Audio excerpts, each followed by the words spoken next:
Success does not respond to desire. It responds to identity.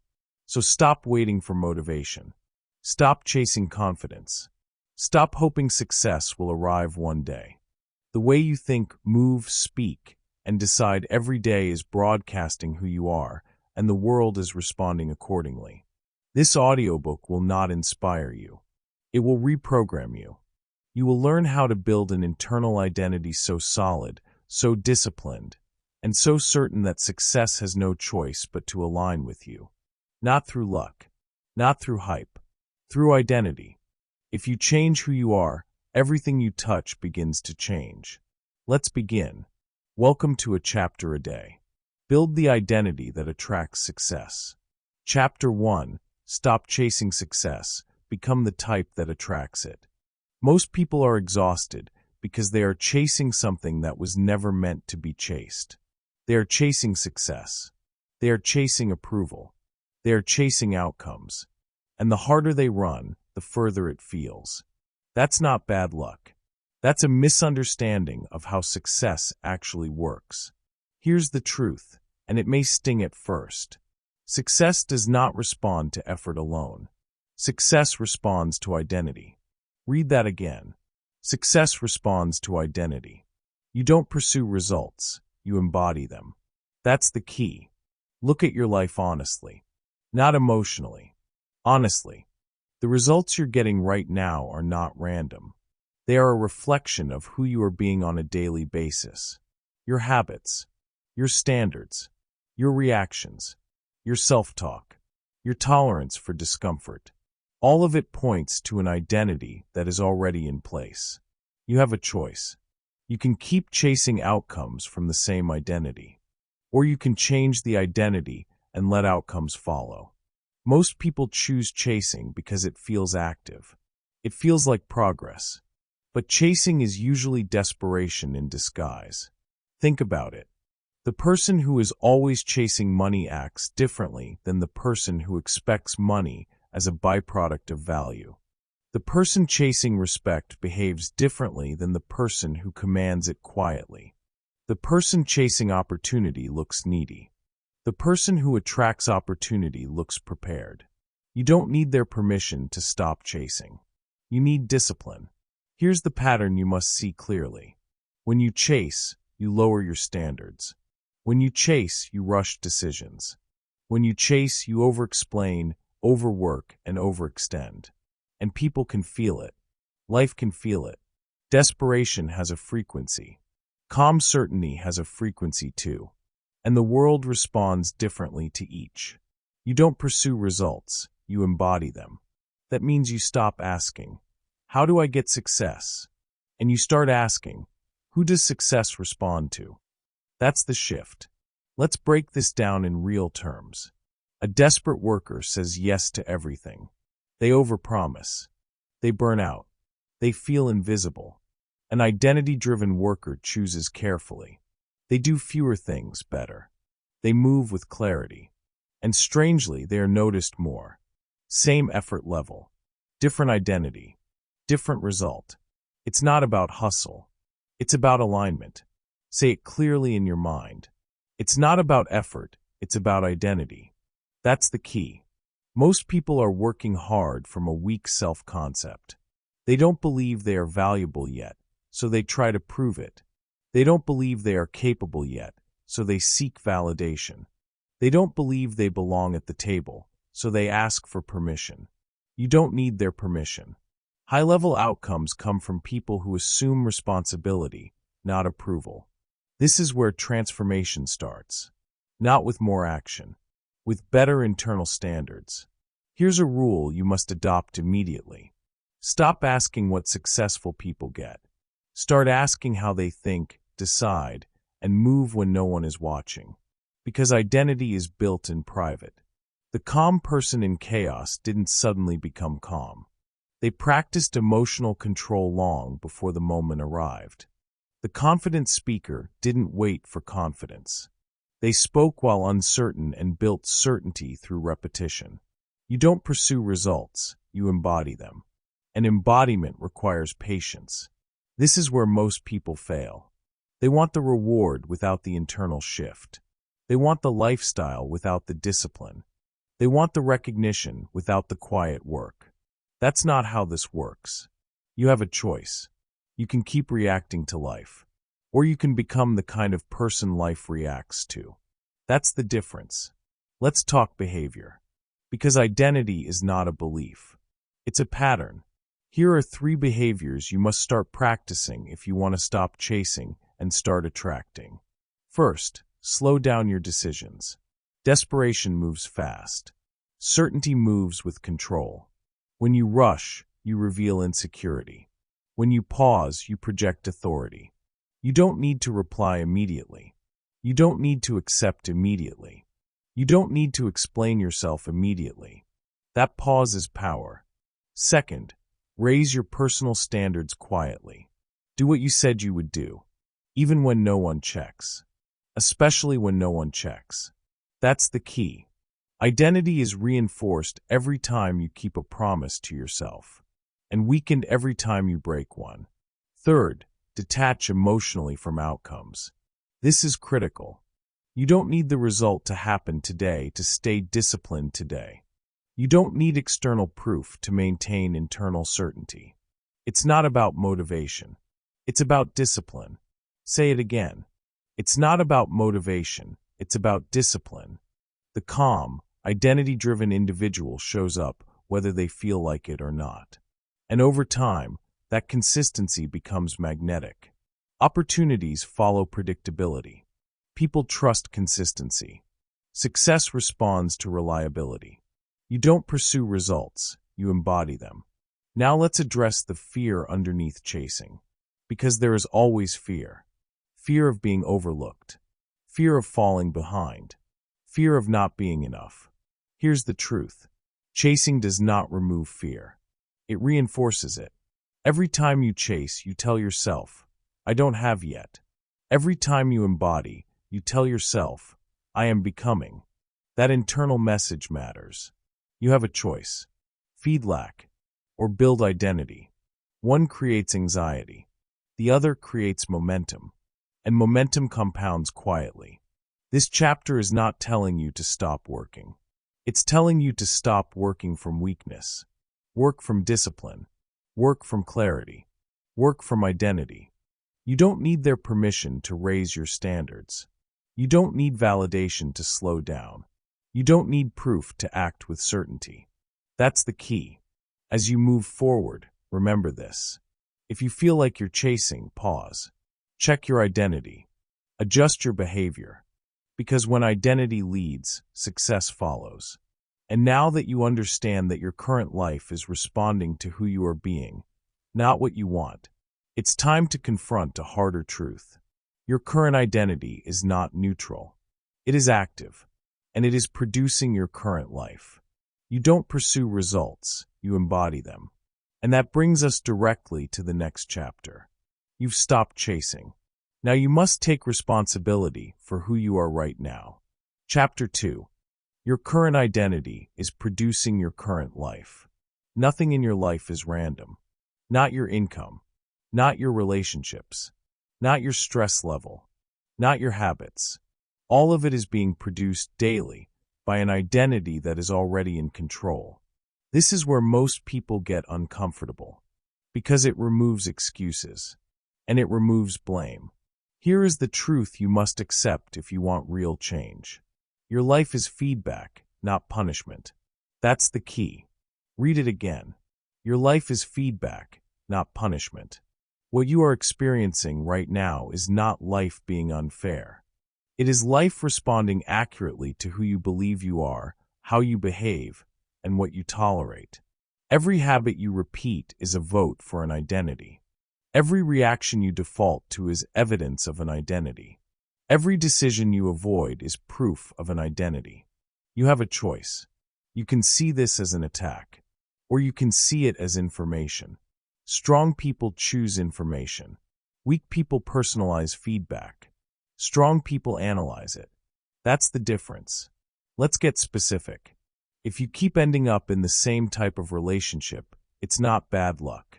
If you keep starting and stopping goals, it's not lack of motivation. If you keep feeling overlooked or undervalued, it's not because the world is against you. Your life is feedback, not punishment. There is an identity underneath these patterns. An identity that says, "This is normal for me." An identity that says, "This is what I expect." An identity that says, "This is what I tolerate." And life agrees. Most people never challenge this identity. They try to change outcomes without changing self-perception. They want a new result while protecting an old story about themselves. That doesn't work. You don't need their permission to challenge who you've been. You need honesty. Here's where cycles come from. A person who believes, "I'm not good with money," will subconsciously prove it. They will avoid tracking. They will procrastinate decisions. They will create emergencies that justify the belief. A person who believes, "I'm always behind," will live rushed. They will overcommit. They will react emotionally. They will never feel caught up because the identity demands chaos. A person who believes, "People don't take me seriously," will speak softly, hesitate, and over-explain, and then feel validated when they are ignored. Your life is feedback, not punishment. This is not about shame. It's about responsibility. Say it clearly. It's not about blame. It's about ownership. That's the key. Until you own your identity, you cannot change your direction. Most people avoid this chapter of their life because it removes the comfort of victimhood. But it also unlocks power. Because if your identity is producing your life, then a new identity can produce a new one. You have a choice. Let's talk reactions. Because reactions expose identity faster than words ever will. When pressure hits, do you panic or pause? When criticized, do you defend or reflect? When challenged, do you fold or stand firm? Those reactions are not accidents. They are rehearsed patterns. You didn't choose them consciously, but you reinforce them through repetition. And repetition builds identity. That's why awareness is the first discipline. You must start watching yourself without judgment, like a coach reviewing footage. Notice how quickly you get frustrated. Notice what you avoid. Notice what you tolerate longer than you should. That's data. Your life is feedback, not punishment. Now let's address a common lie people tell themselves. This is just how I am. No, this is how you've practiced being. That's the key. Identity is not fixed. It's trained. And whatever you train daily becomes automatic. That's why people stay stuck in cycles for years. They never interrupt the identity loop. They wake up as the same person, think the same thoughts, react the same way, and wonder why nothing changes. You don't need more information. You need interruption. Here's a simple but uncomfortable exercise. Ask yourself, what kind of person would consistently produce my current life? Not what kind of person you want to be. Not what kind of person you pretend to be online. What kind of person would reliably create your current results? Be honest. That answer reveals your current identity. And once you see it, you have a choice. You can defend it, or you can replace it. Replacement requires discipline. It's not about affirmations. It's about behavior. Say it clearly. It's not about belief. It's about behavior. That's the key. If you want to change your identity, you must act against it daily. If you see yourself as inconsistent, you must finish small things. If you see yourself as passive, you must practice directness. If you see yourself as emotionally reactive, you must practice pauses. Each new behavior is a vote for a new identity. And at first, it will feel unnatural, uncomfortable, fake. That's normal, because you are interrupting an old pattern. You have a choice. Stay loyal to who you've been, or be loyal to who you are becoming. Here's what most people miss.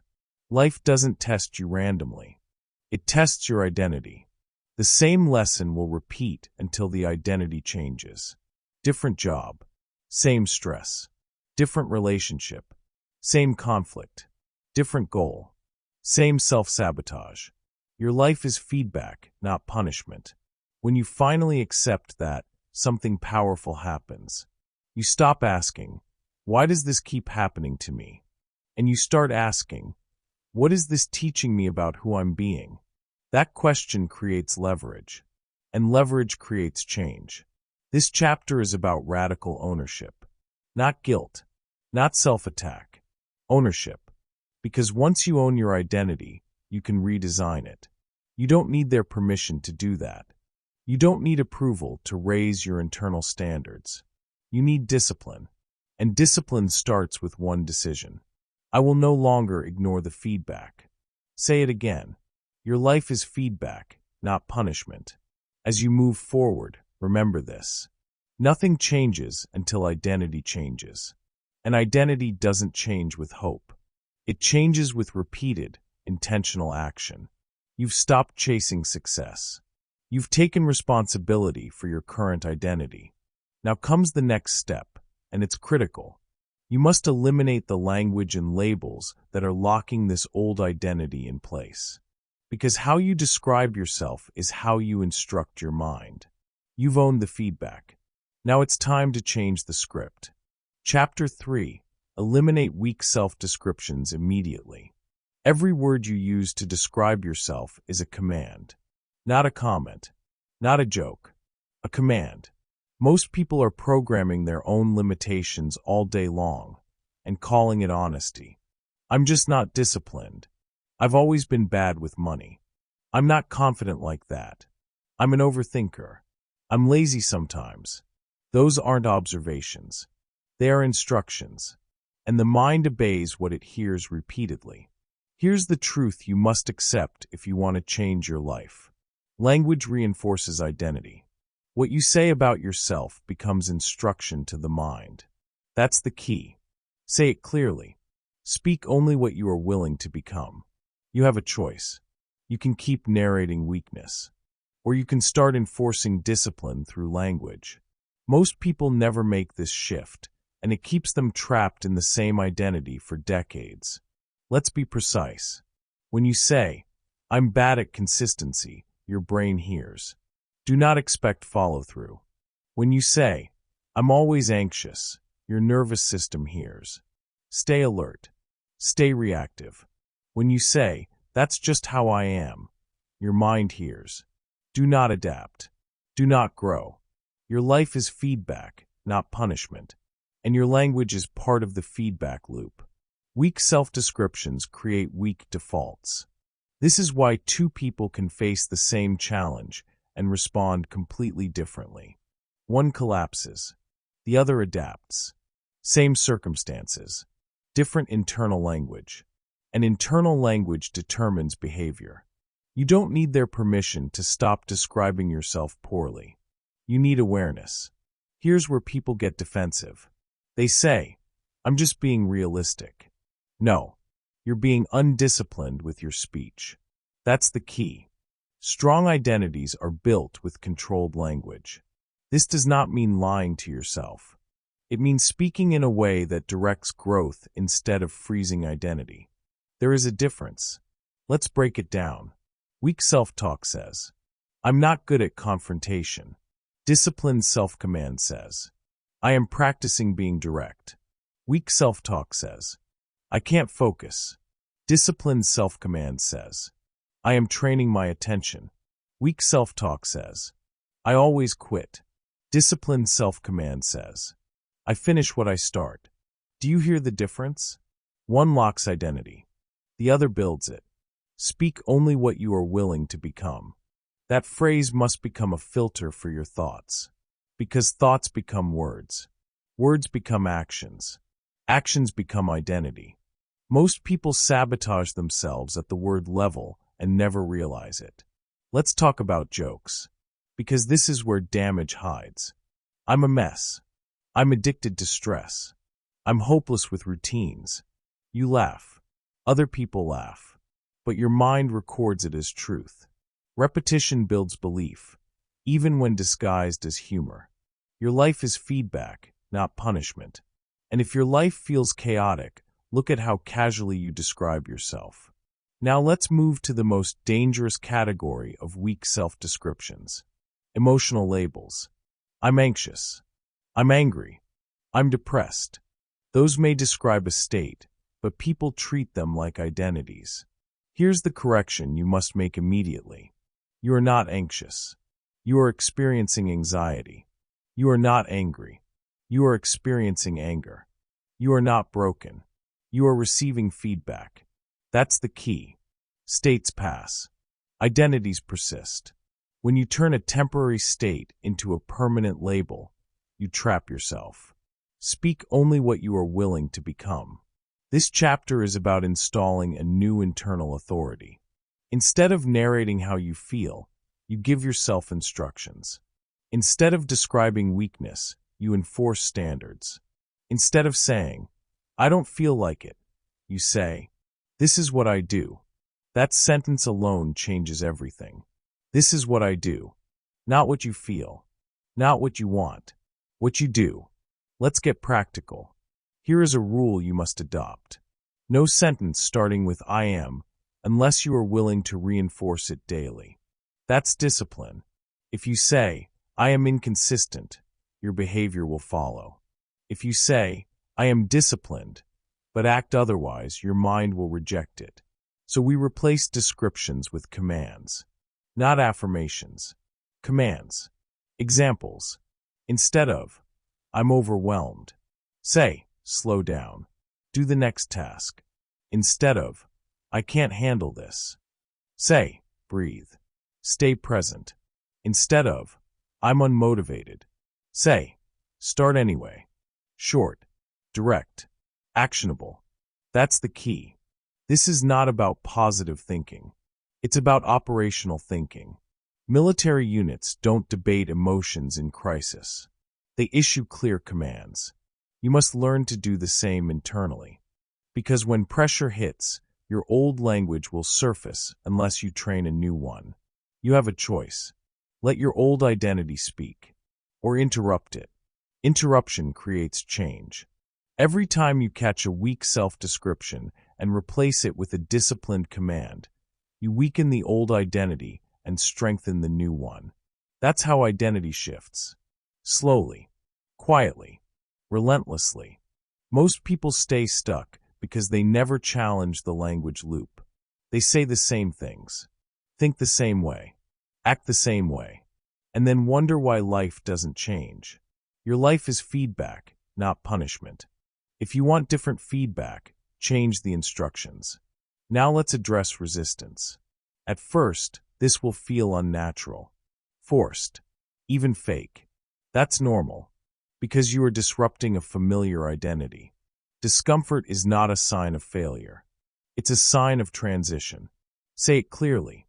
It's not about comfort, it's about discipline. That's the key.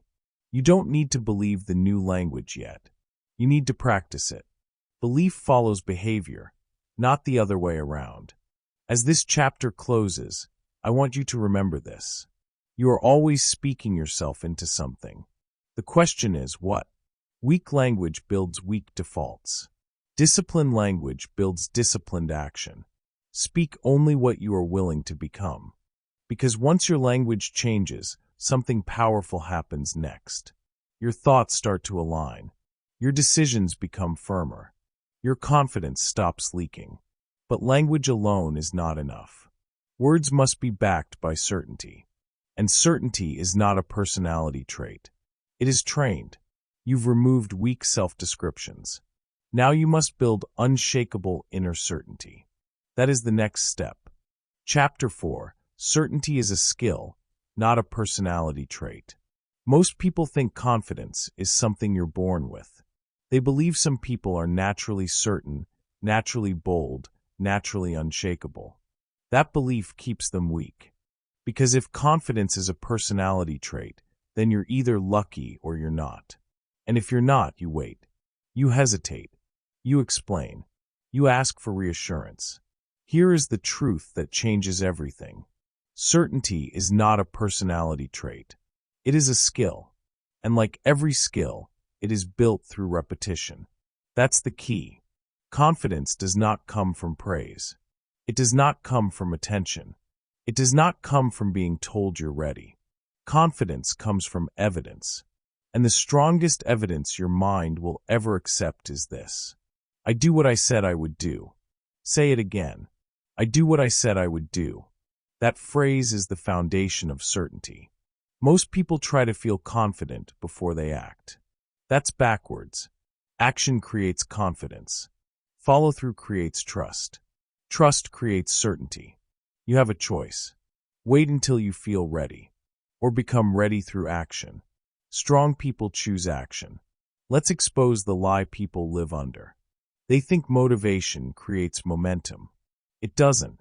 Motivation is emotional, and emotions fluctuate. Discipline creates momentum, and discipline is behavior-based. It's not about feeling powerful. It's about being reliable. That's the key. Think about the people you trust most in your life. Not the loud ones, not the confident talkers. The reliable ones, the ones who show up, the ones who follow through, the ones who don't make excuses. Your mind works the same way. It trusts consistency, not intensity. Every time you break a promise to yourself, you weaken self-trust. Every time you keep one, you strengthen it. This is why small, private wins matter more than big, public gestures. Let's talk about that. Most people try to build confidence by doing something impressive. A big goal, a dramatic change, a public declaration, and then they fail. Not because they're incapable, but because they skip the foundation. Certainty is built quietly. When you wake up when you said you would, when you train when no one is watching, when you complete a task without announcing it. That's where identity shifts. I do what I said I would do. Say it until it becomes automatic. You don't need their permission to build certainty privately. You don't need applause. You need discipline. Here's an example. Person A waits to feel confident before starting a routine. They plan. They research. They hesitate. Person B starts small. 5 minutes. One task. No emotion involved. 30 days later, person B is more confident. Not because they tried to be confident, but because their mind has evidence. Evidence beats affirmation every time. Your life is feedback, not punishment. And your confidence level is feedback about your follow-through. Let's make this practical. Here's the rule you must adopt immediately. Never set goals you won't keep. That sounds simple. It's not. Most people overcommit because it feels ambitious. But overcommitment creates failure loops. Failure loops destroy certainty. So you start smaller than your ego wants. You promise less, and you deliver more. That's the key. If you say you'll read 1 page, read 1 page. If you say you'll train for 10 minutes, train for 10 minutes. If you say you'll send 1 message, send it. Then stop. Let your mind register the win. I do what I said I would do. That phrase should echo after every completed action. Now let's talk about why external praise doesn't work. Praise feels good, but it doesn't last, because it comes from outside. The moment it stops, confidence collapses. Internal certainty is different. It's quiet. It's stable. It doesn't need reinforcement. That's why the calmest people in the room are often the most capable. They don't need to prove anything. They already trust themselves. And that trust was built through repetition. You have a choice. Perform for approval, or train for certainty. One creates anxiety. The other creates power. This chapter is about shifting where your confidence comes from. Not from compliments. Not from results. Not from recognition. From reliability. Say it clearly. It's not about feeling strong. It's about being dependable. That's the key. Let's address fear. Fear doesn't disappear when you become certain. It becomes irrelevant. Because certainty doesn't mean you're fearless. It means you act anyway. The certain person doesn't ask, "What if I fail?" They ask, "What did I commit to?" And then they execute. That's discipline. This is why motivation fades and certainty lasts. Motivation says, "I feel like it." Certainty says, "I decided." You don't need their permission to decide. Now here's the uncomfortable truth. If you don't trust yourself, it's because you've trained yourself not to. But the solution is simple. Not easy, but simple. Start keeping small promises. Daily. Relentlessly. No drama. No announcement. Just execution. I do what I said I would do. That phrase, repeated through action, will rewire your identity faster than any speech ever could. As this chapter closes, understand this. Certainty is not given. It is earned.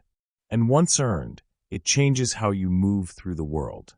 You speak less. You hesitate less. You explain less. Because you don't need to convince anyone. You trust yourself. You've removed weak language. You've begun building certainty. Now comes the backbone of this entire identity. Because certainty without discipline collapses under pressure. It's time to talk about the structure that holds everything together. Chapter 5. Discipline is the backbone of identity. Motivation is unreliable. It rises. It falls. And when you build your life on it, your identity becomes unstable. That's why most people start strong and disappear quietly. Here is the truth you must accept if you want permanence. Motivation fades. Discipline stays. That's the key. Discipline is not intensity. It is structure. It is what you do when your emotions are silent or loud. Say it clearly. I act regardless of mood. That sentence separates amateurs from professionals. Most people wait to feel ready. Disciplined people act because it's time. You have a choice. Let emotions decide your actions. Or let standards decide. High performers choose standards. This is why discipline is the backbone of identity. Without it, confidence collapses. Certainty fades. Consistency disappears. Discipline locks identity into place. Let's expose a common lie. People think disciplined individuals are highly motivated. They're not. They are system-driven. They remove decision-making from moments of weakness. They don't ask, do I feel like it? They ask, what is scheduled? That's the difference. Look at elite athletes. They train on good days and bad days. Not because they love suffering, because training is non-negotiable. Executives don't wake up inspired every morning. They follow routines. They rely on systems. They conserve emotional energy. Artists who last don't wait for inspiration. They sit down at the same time every day. That's discipline. I act regardless of mood. That phrase must become operational. Because emotions lie. They exaggerate. They resist discomfort. Discipline cuts through that noise. Your life is feedback, not punishment. If your life feels chaotic, look at your systems. If your progress feels inconsistent, look at your standards. Identity without discipline is fragile. Now let's make this real. Most people think discipline means doing more. It doesn't. It means doing what matters, consistently.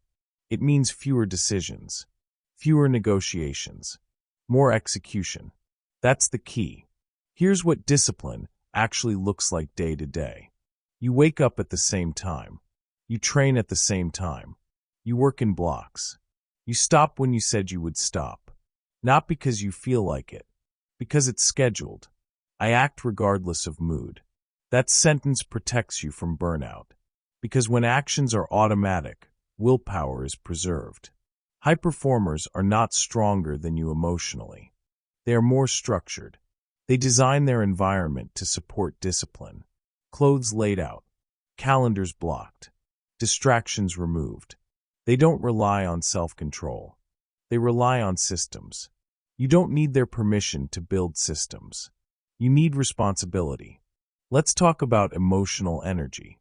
Most people waste it deciding. Should I? Can I? What if? Disciplined people don't ask those questions daily. They already decided. That's why they appear calm under pressure. Pressure exposes a lack of structure. When things go wrong, the undisciplined panic. The disciplined adjust. Because their identity is anchored. I act regardless of mood. Now here's where people resist. They say, This feels rigid. Where's the freedom? Here's the answer. Discipline creates freedom. When your basics are handled automatically, your mind is free for higher-level thinking. When your body is trained consistently, your energy stabilizes. When your work is structured, your creativity increases. Chaos feels free, but it traps you. Structure feels restrictive at first, but it liberates you. That's the key. Let's talk about identity again. Every time you act despite resistance, you reinforce who you are becoming. Every time you give into mood, you reinforce who you've been. You have a choice. Strengthen the old identity, or build a new one. Most people don't lack potential. They lack enforcement. Discipline is enforcement. It says, this is who I am now. No debate. No negotiation. High performers understand this. They don't rely on emotional highs. They prepare for emotional lows. That's why they last. Your life is feedback, not punishment. If you feel inconsistent, it's not because you're broken. It's because your discipline is optional. Optional discipline produces optional results. Make it non-negotiable. Now let's bring this chapter home. Discipline does not mean being harsh. It means being clear. Clear standards. Clear routines. Clear expectations.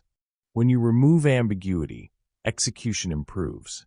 And when execution improves, identity solidifies. I act regardless of mood. Say it again. I act regardless of mood. As this chapter closes, understand this. Discipline is not something you do. It's something you become.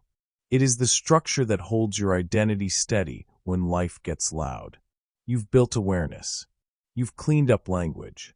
You've started building certainty.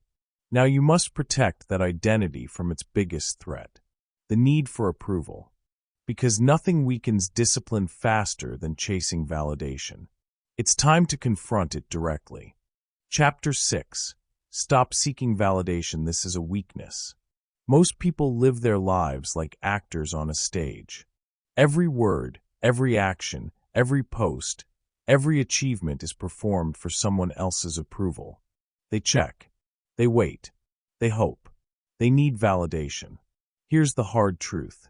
Seeking validation is a weakness, and it fractures identity. Think about it. When your self-worth depends on others, you hand over control. Your mood, your focus, your decisions, your energy, all outsourced to someone else. Approval weakens authority. Say it again. Approval weakens authority. The strongest people don't wait for applause. They don't ask, do they like me? They act because it is right, necessary, and aligned with their standards. They don't perform for attention. They perform for results. Most people never see this because they've been conditioned to measure worth externally. Likes, comments, praise, promotions, recognition. Each one is a temporary fix, a sugar rush for the ego. And then it's gone. Approval weakens authority. Let's look at real-life examples. Person A posts something online, waiting for likes and comments. They feel good for an hour. Then doubt creeps in. Did anyone notice? Did they judge me? Momentum stops. Energy leaks. Identity fractures. Person B posts the same content, not for attention, but because it reflects their principles and expertise. They receive the same feedback, positive or negative, but it doesn't shake them. Momentum continues. Energy remains. Identity strengthens. Notice the difference. One is outsourced. One is owned. Approval weakens authority. Here's another scenario. People who constantly ask, do you think I'm doing okay? Or am I good enough? Are living externally. Their confidence, motivation, and decisions fluctuate based on others' responses.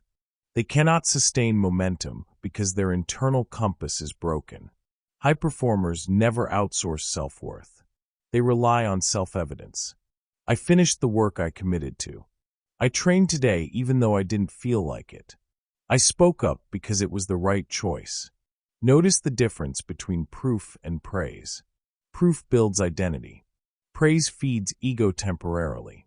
Approval weakens authority. Now, let's talk about social dynamics. People who chase validation are reactive. They change their behavior to fit others' expectations. They edit themselves constantly. They avoid conflict. They chase trends. They shrink instead of expand. Powerful people are not reactive. They are deliberate. They don't shrink for comfort. They expand with standards. They don't seek permission. They enforce their own rules. Approval weakens authority. Say it again. Approval weakens authority. Here's the internal mechanism.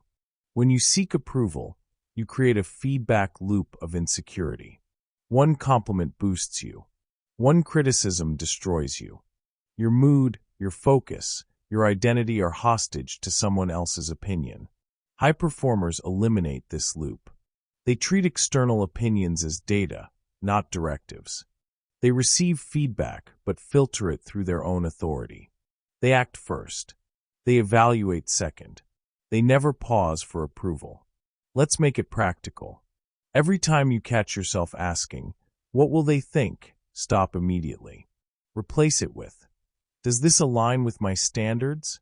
Every time you hesitate for recognition, act anyway. Every time you feel the pull to perform for praise, ignore it. That's how momentum is protected. That's how identity remains unshakable. Real-world story. A sales executive constantly sought approval from his manager. He adjusted pitches to please. He toned down ideas to avoid conflict. Over time, his results plateaued. He was talented but reactive. Then he shifted. He focused only on principles and proven systems. He presented work confidently. Some liked it. Some didn't. It didn't matter. Momentum surged. Identity became stronger. Approval weakens authority. Notice the repetition here. We repeat it because your mind will try to ignore it. Approval weakens authority. Approval weakens authority. Approval weakens authority. You don't need validation to succeed. You don't need permission to act. You don't need praise to progress. The people who last, the people who influence, the people who are unstoppable, they act first. They seek proof, not applause. They build momentum with self-evidence, not ego approval. Let's bring this home. Every time you outsource self-worth, you fragment your identity. Every time you act from internal standards, you solidify your identity. Approval weakens authority. Dependence on others' opinions fractures identity. Momentum stops. Potential is wasted. Replace it. Replace "Do they approve?" with "Does this honor my standards?" Replace "Am I enough?" with "Did I deliver?" Replace insecurity with action. Replace fear with certainty. Your life is feedback, not punishment. Let external response be irrelevant. Your work, your decisions, your results, these are proof enough. Momentum is internal. Power is internal. Identity is internal. Approval weakens authority. And if you remember nothing else from this chapter, remember this. You do not need their permission. You do not need their approval. You are authority. You've cleaned your language. You've started building certainty. You've reinforced discipline. Now, stop outsourcing your self-worth. Stop performing for others. Stop waiting for applause. Your next step takes this to the ultimate level, mastering emotional control. Chapter 7, Build Emotional Control to Build Personal Power. Emotions are not the enemy. They are signals, but most people treat them like dictators. They allow every insult, every inconvenience, every setback to hijack their mind, their energy, their decisions. Here's the truth you must accept if you want personal power. Emotional reactions expose a lack of internal authority. That's the key. Powerful people are not devoid of emotions. They experience stress. They feel disrespect. They encounter failure. They just refuse to surrender to it. Say it again. I respond.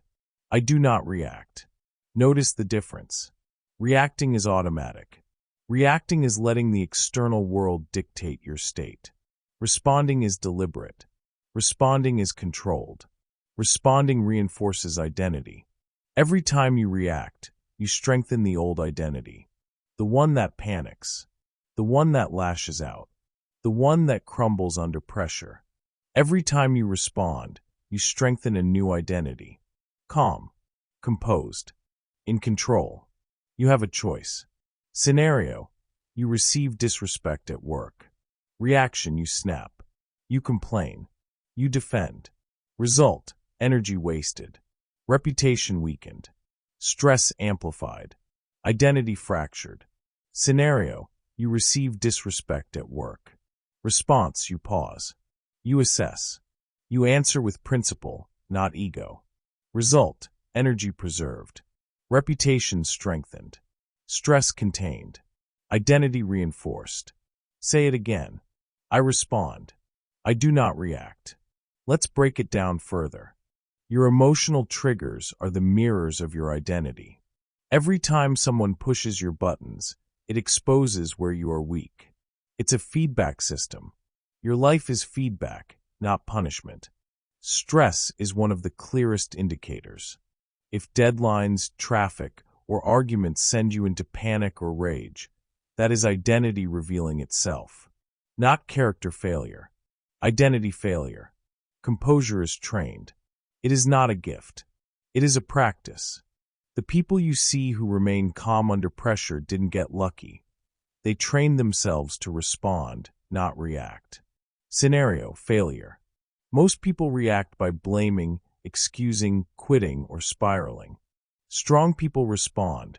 They analyze, adjust, and act again. They feel the disappointment, yes, but they do not hand control over to it. Scenario: criticism. Most people react by defending, over-explaining, or internalizing shame. Strong people respond. They listen, filter, and use what serves them. The rest is noise. Scenario: provocation. Most people react immediately, emotionally, impulsively. Strong people respond after a pause, evaluating strategy over emotion. Pause. Think. Execute. That's the method. That's the power. Repetition is essential. Every day, in small ways, practice this. Traffic jam. I respond. I do not react. Email insult. I respond.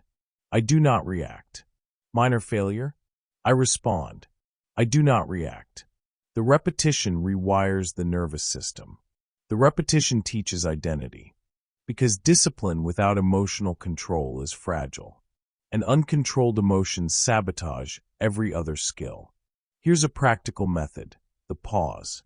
Before responding to stress, disrespect, or failure, breathe. Count to 3. Assess the principle, not the emotion. Respond. Do not react. Every time you catch yourself reacting emotionally, take note. Don't shame yourself. Just mark it as feedback. Your life is feedback, not punishment. Notice patterns. Are there certain people, situations, or triggers that consistently provoke you? Those are opportunity zones. Train your composure there first. Powerful people deliberately seek these training opportunities. They face minor provocations intentionally. Why? Because mastery comes through repetition. Stress without training fractures. Stress with training builds armor. Emotional control is not about suppression. It's about regulation. It's not ignoring feelings. It's choosing when and how to act on them. Scenario: you miss a goal. Reaction: panic. Self-criticism. Excuses. Response: accept reality. Analyze performance. Adjust. Act. Same situation. Different identity. Scenario: someone criticizes your work publicly. Reaction: humiliation, defense, rage. Response: observe, reflect, extract value, move forward. Composure builds authority, and authority strengthens identity. You have a choice. React and remain at the mercy of others and circumstances, or respond and reinforce the new self you are building. This skill is foundational because everything else, discipline, certainty, focus, collapses under emotional chaos. Even the strongest systems fail when the mind is hijacked. Let's address a common lie. I just can't control my temper. No, you haven't trained it. You haven't installed the pause. You haven't practiced responding under pressure. This is why repetition is critical. Your nervous system must be trained through small, everyday exercises. You don't wait for emergencies. Emergencies will destroy you. You practice in safe conditions. Then real challenges become manageable. Here's a simple daily routine. Identify triggers: traffic, emails, conversations, setbacks. Apply the pause. Choose response deliberately. Reinforce with reflection. I responded. I did not react. Say it again and internalize. I respond. I do not react. Repeat it. Live it. Train it daily. This is the backbone of personal power. Not titles. Not money. Not recognition. Power is quiet. Power is controlled. Power is the ability to act with authority even when chaos surrounds you. Remember, emotional control is not natural for most people. It is learned. It is practiced. It is built like a muscle. You've cleaned language. You've built certainty. You've reinforced discipline. Now you take command of your internal world. Because until you master emotional control, all other strengths are vulnerable. As this chapter closes, pause, breathe, assess, respond. Every time. No exceptions. I respond. I do not react. Momentum, composure, and identity grow from this. Chapter 8. Identity is reinforced in silence. Most people chase visibility. They want recognition, applause, likes, compliments. They measure progress by who is watching. That is weakness. Here's the truth. The most important work happens when no one is watching. Think about it. The hours you spend training when no one is around. The time you dedicate to learning, practicing, planning, and improving quietly. That is where real identity is forged. Say it with me. Private discipline creates public power. Most people underestimate the power of the unseen. They think that action must be recognized to matter. They perform for attention. They chase validation. They brag. They announce.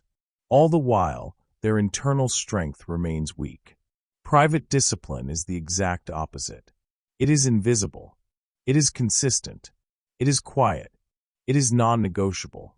And it compounds faster than any public effort. Let's break it down.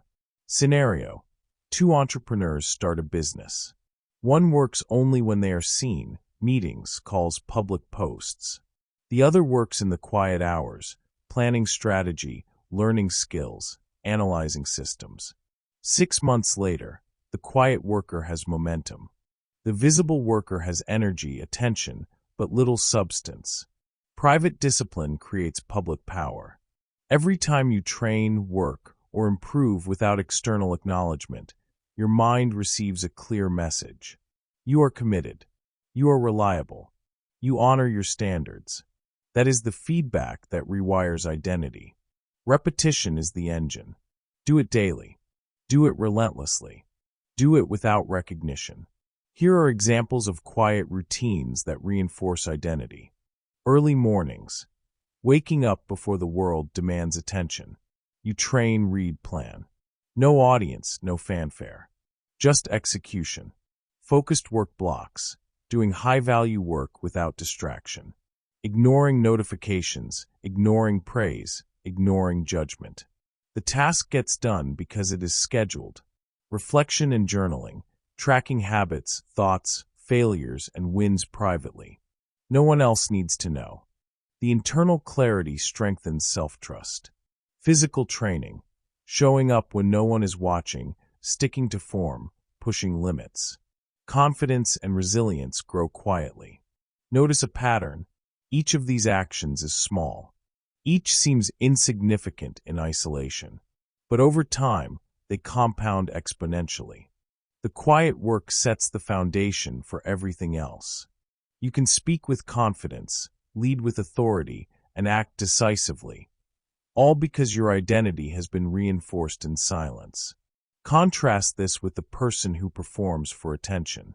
Every action is public, but their foundation is shaky. They crumble under stress, criticism, or failure because no internal authority has been built. Momentum halts.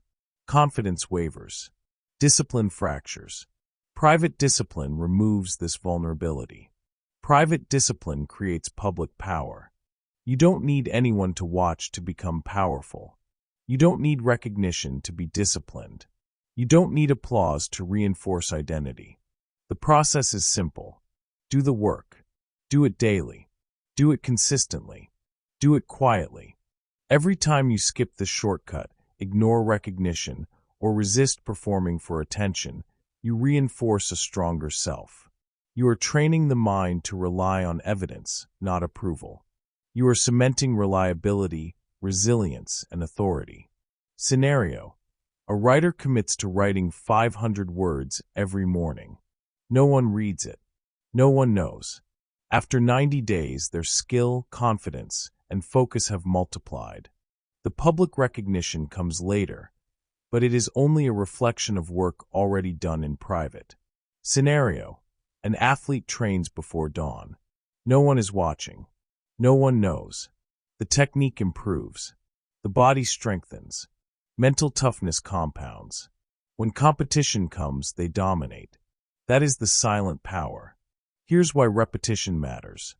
The mind only internalizes patterns through consistent experience. Public applause is fleeting. Private repetition ingrains identity.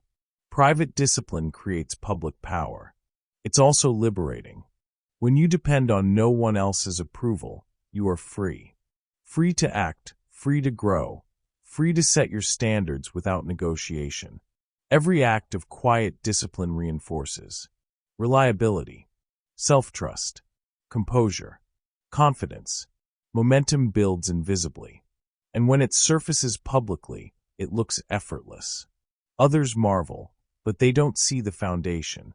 This is the advantage of invisible effort. Now let's make it practical. Ask yourself, what am I doing only when someone is watching? Where have I outsourced my effort to attention? What small, consistent actions can I commit to doing in silence, without recognition? Then do them. Daily. Relentlessly. Without fanfare. Private discipline creates public power. As this chapter closes, remember, your identity is reinforced in the hours no one notices. The moments you resist shortcuts. The moments you honor commitments quietly. The moments you choose principle over praise. Momentum grows invisibly. Character strengthens silently. Authority solidifies steadily. Your work in private is your real work. Your reputation, your results, and your influence will follow. Chapter 9.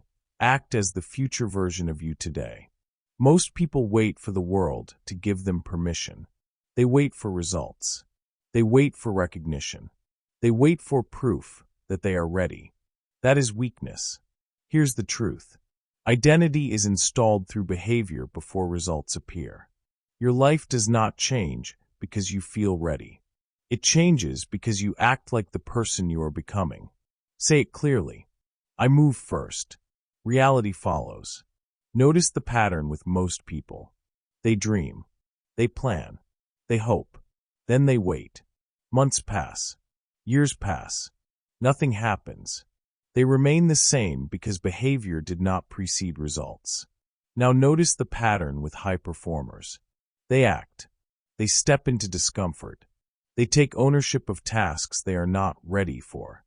They behave as if they already possess the identity they desire. And reality bends. I move first. Reality follows. Let's make this practical. Visualization alone is fantasy. It's imagining, not becoming. But when you pair visualization with disciplined action, transformation occurs. Scenario: you want to be a disciplined athlete. You visualize peak performance every day. You sit and hope. You remain unfit. Nothing happens. Scenario: you visualize peak performance. Then you train relentlessly. You follow routines. You track metrics. You honor commitments. Weeks later, your body and mindset are aligned with the identity you imagined. Visualization paired with action is the bridge. Act as the future version of you. Then let results catch up. I move first. Reality follows. Another example, career advancement. You want to be a leader. Future you communicates clearly, takes responsibility, and commands respect. Waiting for others to see your potential is useless. Start acting as that version today. Speak decisively in meetings. Take initiative on difficult projects. Handle pressure without complaint. The more you act like future you, the faster identity is reinforced. The mind and body align with the new standard. Scenario: entrepreneurs. Those who wait for perfect timing or ideal conditions never scale. Those who adopt the habits, mindset, and discipline of the successful entrepreneur now, before results, accelerate growth. Notice, every small action compounds. Every choice consistent with your future identity reinforces it. Momentum grows invisibly at first, then becomes undeniable. I move first. Reality follows. This is why repetition is critical. Every day, act as future you in small ways. Wake early, even if tired. Train your body and mind, even if you don't feel like it. Speak confidently, even if you are nervous. Make decisions decisively, even if uncertain. Behavior precedes belief. Results follow behavior. That's the sequence that installs identity. Now let's address a common pitfall: impatience. Most people try to shortcut the process. They want identity installed instantly. They act sporadically. Then they quit. Future you is built in repetition. Future you is forged in daily commitment. Future you is earned quietly, consistently, without drama. I move first. Reality follows. Scenario: a writer wants to be published. They don't wait for inspiration. They sit down daily, write, edit, revise. They behave as a professional author now. Months later, a manuscript exists. Identity catches up with action. Scenario: a leader wants influence. They don't wait for a title. They make decisions, guide teams, and take responsibility. Their authority grows before the world formally recognizes it. This is the key principle. Action creates identity. Identity creates results. Waiting for results to define identity is backwards.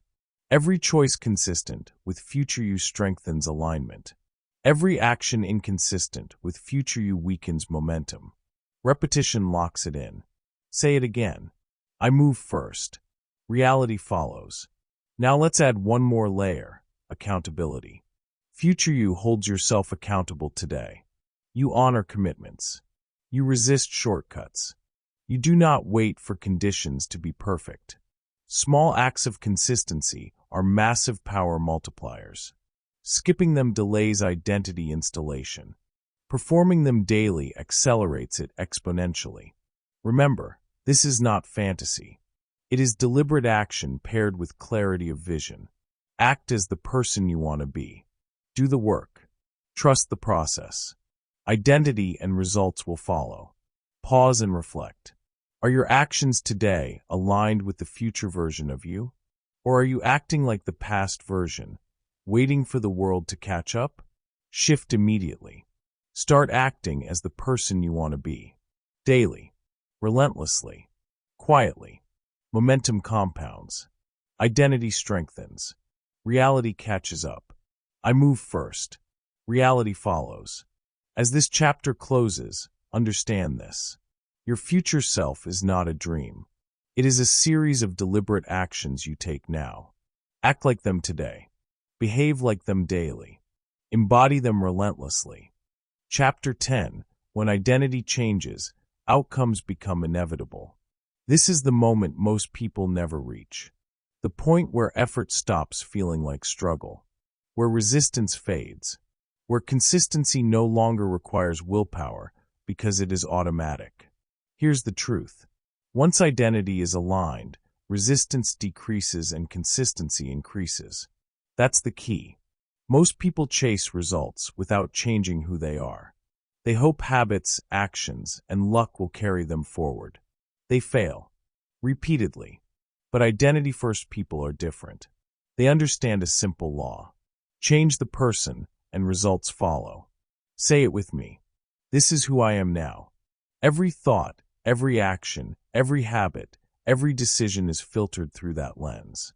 Not because of motivation. Not because of luck. Not because of timing. But because identity dictates behavior. Resistance, discomfort, doubt, criticism loses its power. It cannot shake someone whose internal authority is solid. Consistency, showing up every day, doing the work, honoring the standard, becomes effortless. Momentum grows naturally. Let's make this concrete. Scenario: someone wants to be fit.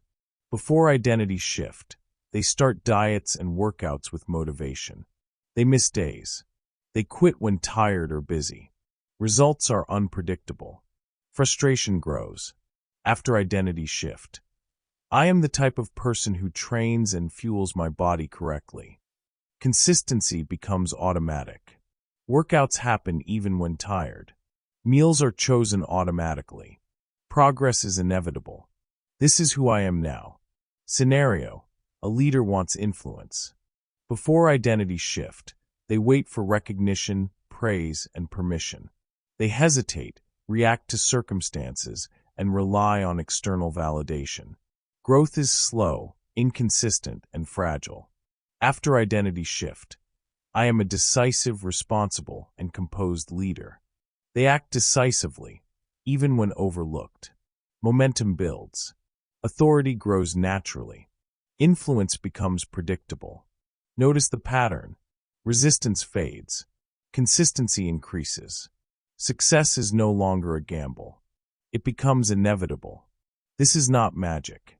It is cause and effect. Identity produces behavior. Behavior produces results. When identity is stable, outcomes are predictable. Repetition reinforces it. This is who I am now. This is who I am now. This is who I am now. Every morning, repeat it. Every decision, filter it through it. Every challenge, confront it as this identity. Now consider momentum. Identity compounds like interest. Every small act aligned with your new self adds weight. Every inconsistent choice weakens it. But fewer and fewer of those occur as identity strengthens. Scenario: a writer commits to daily writing. Early days are hard. Discipline is tested. But after months, the process is automatic. The writer produces consistently. The identity of someone who writes daily becomes inseparable from self-perception. Success becomes predictable. Scenario: an entrepreneur adopts the identity of a person who consistently executes high-value work. Minor failures, setbacks, and criticism no longer derail them. Their business scales. Results follow naturally. This is the ultimate power of identity. When who you are changes, what you do changes. When what you do changes, what you achieve changes. When what you achieve changes, the world shifts. Resistance no longer rules you. Procrastination loses meaning. Discipline becomes automatic. Success becomes inevitable. This is who I am now. Let's cement this with one final contrast. Weak identity. The person waits for permission, validation, or external signs. They fluctuate emotionally, inconsistently act, and rely on motivation. Results are sporadic. Life feels unpredictable. Strong identity. The person does not wait. They act because it is who they are. They act consistently, regardless of mood, resistance, or recognition. Results arrive predictably. Momentum compounds. Life bends toward them. This is why identity is the ultimate leverage. It removes reliance on external conditions. It removes dependency on fleeting motivation. It creates inevitability.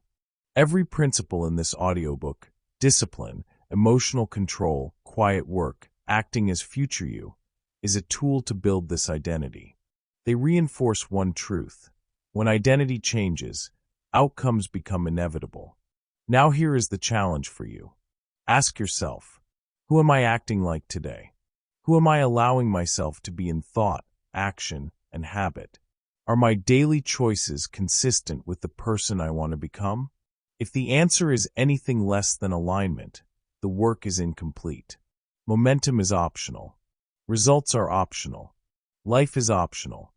But if the answer is aligned, you have reached a threshold. Resistance diminishes. Consistency strengthens. Success becomes predictable. Say it again, out loud. Repeat it until it is internalized. This is who I am now. Own it. Live it. Execute it. Every choice you make from this point forward compounds this identity. Every habit, every decision, every action aligns with this truth. You have internal authority. You have discipline. You have composure. You have momentum. Success is no longer a wish. It is inevitable. This is the culmination of everything in this audiobook. Clean your language. Build certainty. Strengthen discipline. Master emotional control. Perform quietly. Act as future you. And finally, align your identity. When that is done, resistance loses power. Consistency grows without force. Results become inevitable. This is who I am now. Let this final statement echo in your mind. Not someday. Not when conditions are perfect. Not when motivation appears. Now. Today. Always. Your identity determines your outcomes. Your outcomes now reflect your identity. You are unstoppable. You are consistent. You are inevitable. In closing, everything you want is waiting on who you decide to be. Not tomorrow. Not someday. Right now. When your identity is weak, life feels heavy. When your identity is strong, life begins to cooperate. Discipline sharpens you. Emotional control protects you. Certainty moves you forward even when nothing feels clear. You don't need more information. You need to enforce a new standard. Decide who you are, and act from that decision every day. No announcements. No validation. No delay. Build the identity, and let success respond.